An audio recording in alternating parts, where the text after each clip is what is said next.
বন্ধুরা, তো জানুয়ারি মাসে লেবু গাছের অবশ্যই যে পরিচর্যাটি করবেন। আমার লেবু গাছে কিন্তু ফুল চলে এসেছে, তো এখন আমি একটা জৈব খাবার দেব। তো দেখুন, আমি দিচ্ছি বালতিতে 2 চামচ ডিমের খোসা। আর আজ ডিমের খোসায় আছে ক্যালসিয়াম ও ফসফরাস।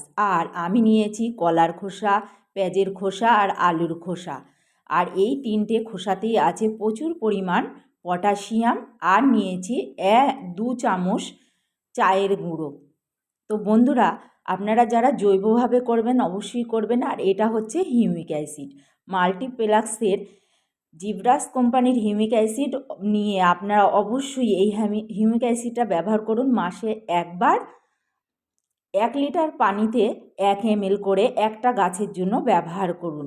চাইলে আপনারা এর থেকে কমও দিতে পারেন বা বেশিও দিতে পারেন, কোনো অসুবিধা নেই।